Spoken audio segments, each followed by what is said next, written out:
Halo siswa SMA kelas 11, kita lanjutkan lagi pembahasan kita di bab hidrokarbon dengan membahas mengenai isomer.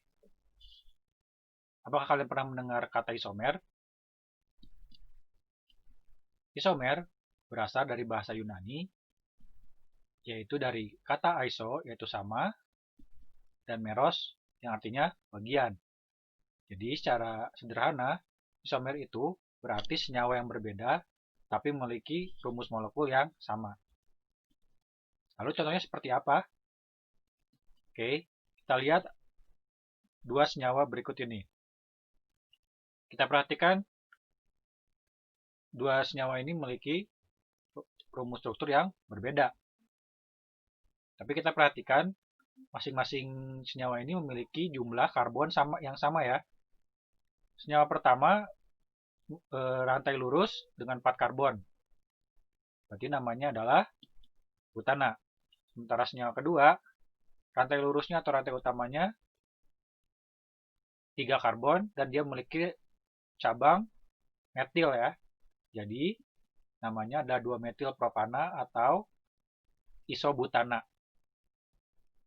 Nah, rumus molekulnya masing-masing adalah C4H10.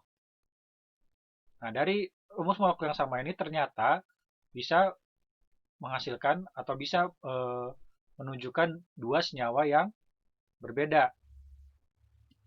Oleh karena itu, senyawa yang berbeda tetapi memiliki rumus molekul yang sama merupakan isomer. Jadi, butana dan 2-metilpropana merupakan suatu isomer. Setelah tadi kita mengerti apa itu isomer, kita juga harus tahu jenis dari isomer. Oke, karena kita mempelajari hidrokarbon rantai jenuh dan tidak jenuh, jadi ada beberapa jenis isomer. Untuk yang rantai jenuh atau alkana, ada isomer struktur. Sementara untuk alkena, dia memiliki isomer struktur dan isomer geometri. Dan untuk alkuna, dia hanya memiliki isomer struktur. Lalu apa bedanya isomer struktur dengan isomer geometri? Pertama kita akan lihat dulu isomer struktur. Oke, untuk contoh yang alkana, kita menggunakan contoh rumus molekul C4H10, di mana dia memiliki isomernya butana dan 2-metilpropana. Coba kita perhatikan, untuk butana, rantai karbonnya hanya rantai lurus, dan yang paling terpanjangnya pun ada rantai lurusnya ya. Sementara untuk 2-metilpropana, dia memiliki rantai lurus sebagai rantai terpanjang 3 atom karbon propana dan memiliki satu cabang. Nah, disitulah isomer struktur. Jadi, antara rantai lurus dan cabangnya. Sementara untuk alkena, contohnya untuk C4H8, dia memiliki 3 isomer. Oke, kita lihat dulu isomer yang pertama yaitu 1 butena. 1 butena memiliki 4 atom karbon dan ikatan rangkap di C nomor 1 dan C nomor 2. Tentu saja kita pilih yang paling kecil nomornya, jadi 1 butena. Untuk 2 butena, posisi ikatan rangkapnya ada di C nomor 2 dan C nomor 3. Jadi kita tulis namanya 2 butena.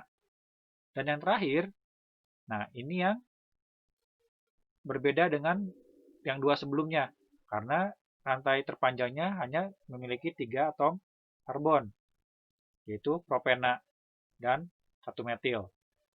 Jadi antara 1 butena dan 2 butena itu perbedaannya hanya di posisi ikatan rangkap. Disebut juga isomer posisi.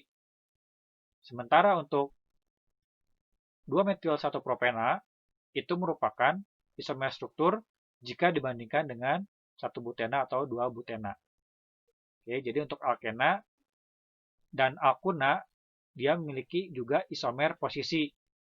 Ya, isomer posisi itu masih bisa dibilang masih sama dengan isomer struktur. Tapi untuk yang memiliki ikatan rangkap ya. Jadi rangkap 2 dan rangkap 3 itu punya isomer posisi. Sementara alkana dia hanya memiliki isomer struktur saja. Lalu seperti apakah isomer geometri?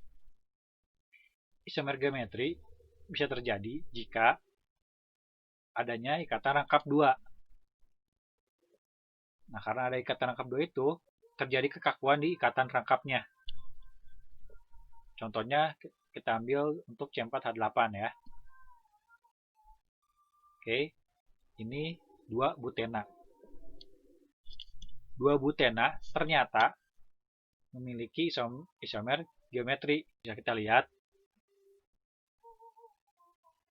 Pada yang sebelah sini, yang disebut dengan cis 2 butena, metil-metilnya atau CH3-CH3-nya ini berada dalam posisi yang sama atau sejajar.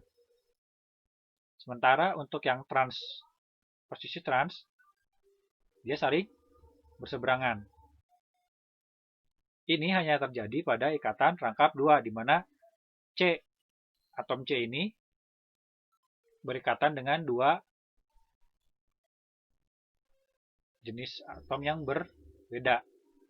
Sebelah sini dia mengikat H, yang sebelah sini dia mengikat atom C lagi, di mana atom C yang ini mengikat 3H, atau kita sebut dengan metil.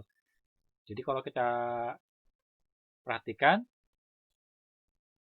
bahwa syarat dari isomer geometri itu, senyawa yang berikatan rangkap itu harus memiliki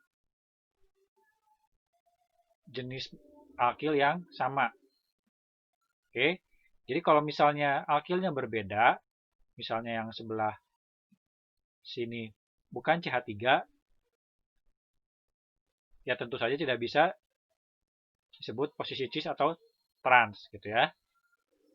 Jadi kalau kita lihat ini, kita anggap misalnya ini A, ini pun berarti A, ini B, ini B ya.